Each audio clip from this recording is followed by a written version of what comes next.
Hi there everybody, it's me Andy. Today's November 19th. This is Vid Log number 13, I believe. And this is my second time doing it because first time I was a real Debbie Downer in the first one and stuff. This has been a rough 4 weeks for me.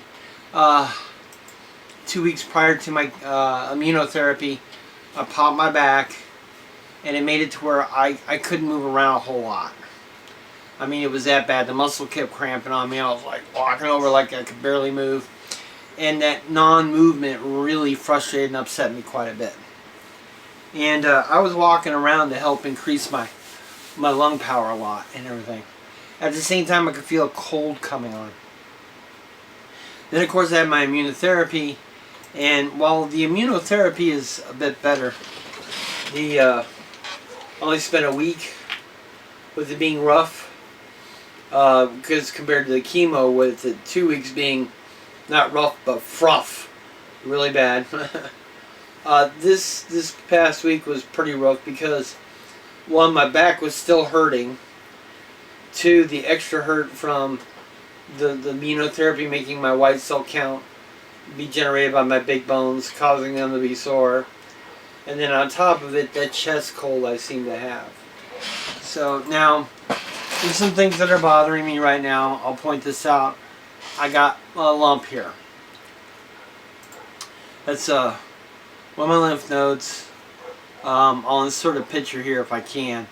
Just before I was diagnosed, it was like 3 of them all lumped together way out here. Just sticking out. This one's slightly swollen, and there's a gazillion reasons for that. It could be everything from because you have a cold to, well, you got cancer. Well, gee, we know we got cancer. Hello, you know. So this is not a big surprise.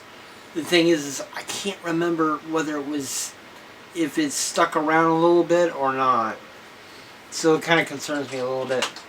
My my cancer doctor, Dr. Danger, he retired a few weeks ago. I didn't know that, but of course, it's like his second time retiring. He's in his 70s. You know, he needs to be out there doing what he wants to do. It was a bit of a blow to me, and without getting too emotional, to me, this is the man that saved my life. Okay, he pretty much told me you're gonna die. So yeah, eventually we all do. But you know, he was explaining to me, you know, what you got is terminal. You know, it's fatal. There's nothing you can do about that. Hang on, more OJ. It's just a question of how long you got. Small cell lung cancer, average life expectancy is 2 years. Average. It means it could be many years or less. I'm banking on the many years thing. So, y'all help me do that, okay? One of the last things he said to me made me extremely happy, which was, he says, I don't know how long you got. That's how good I was doing. And to me, this is the man that saved my life, because he asked me if I wanted to fight, and I said yeah, and he agreed to help me. And when I did start to fight and I fumbled and fell on my face and things were looking even worse, he was still there, and he helped save my life. So, I wish I had a chance to kind of say goodbye to him a bit better. I did thank him last time I saw him, and he said it was his privilege. But, I'll never forget that man. So now, part of what had me depressed was they haven't assigned me a new doctor yet. And I'm like, well, you know, I wanted to talk to him about this chest cold, you know, with the lung cancer patients. I don't know, how long does it last? How bad does it get? What can I do to make it go away? There's cold medicines, but they shoot your BP way up. The cold medicines make your appetite go away. Hey, increasing in the cancer also makes your appetite go away. You see, this is why people should never read WebMD. Because according to the internet, everything causes cancer. Every symptom you ever had, you get a pimple, oh, you got cancer. That's pretty much what it is on the internet nowadays. So, you know, I try to look information up and I'm like, yeah, it doesn't really help a whole lot. It's like, really? So, then I remembered I had a hard time breathing anyway. If I really exerted myself. I was getting better because I was doing my walks. Well, for almost 4 weeks now, I haven't been able to do walks. Because of the way my back was for 2 weeks and then the immunotherapy being really bad. Well, this morning, I went out with Josh. Josh actually was a few minutes late getting to one of his classes because I asked him to go with me on a walk, and he stuck with me. It's just to make sure in case I fall down, which I'm not really going to right now at this point, but, you know, we also talked. He thinks I just, you know, got a bad cold, and I just need to take care of it, and I'll be okay. So, it was just nice to walk with my son and stuff. There are other of my children I wish I could walk with, just to say hi, just to talk with y'all. Especially now I'm doing a lot better, because some of you, when I saw you, I was really out of it back on the 4th of July. Good Lord. Got to see Zach, you know, for my birthday present, doing a lot better, so that was great. So, but anyway, so starting with the walks again. Gonna cut back on some of this cold medicine. It makes me hack up phlegm like you would not believe, but I've got cough drops. The only problem is they're strong as hell. But I like that strong.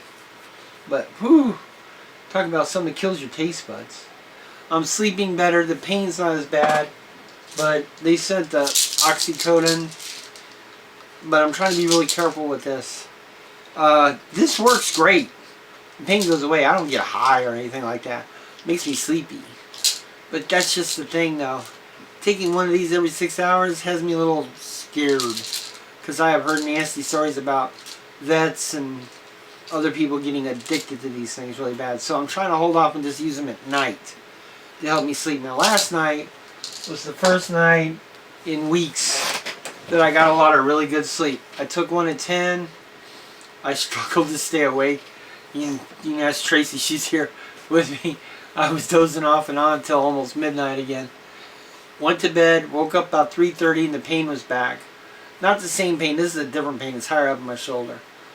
Came in here, took some more Tylenol and one of the Oxy. Flopped back into bed, fell asleep again until 7.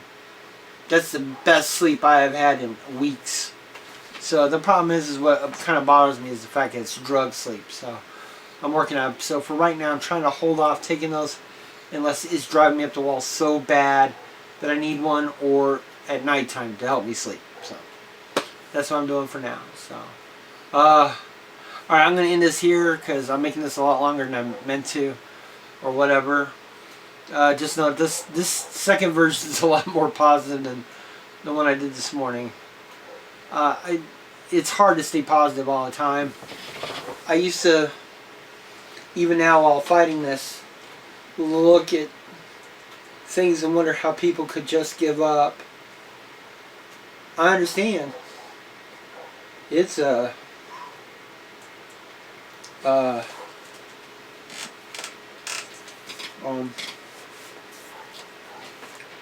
it's a struggle. The pain, joints hurt, the chemo and immunotherapy, your bones hurt. Not 24/7. After a while it does wear off, but oh man, the pain's there.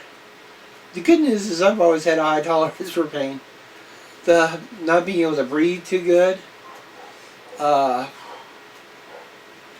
But, you know, I look at my wife, Josh, hell, my dog, my cats. I think of all my other kids, Monica, Andrea, Alex, Ray, Zach. Think of my grandkids, and it spurs me on. So, but yeah, I do understand why some people give up. You get tired, but I'm gonna keep fighting this. I did give up once while I was in the hospital. Hang on. Don't want to lose it here. This was just before the 4th of July. Actually, I had a social worker come in so I could talk to her about hospice. Because I wasn't hearing anything, and I was so tired of not being able to sleep. And I was ready to give up until she got the doctors to come in there and actually talk to me. And I felt a lot better after that. And then I vowed, God damn it, I am going to fight, because I saw Tracy and Josh's eyes after they heard that I wanted to give up. And I didn't want to make them feel that way again. So I'm not giving up. So, alright, I love all of you out there. Somehow I'm going to beat this cold. Hell, please put in the comments. Give me tips on how to fight colds.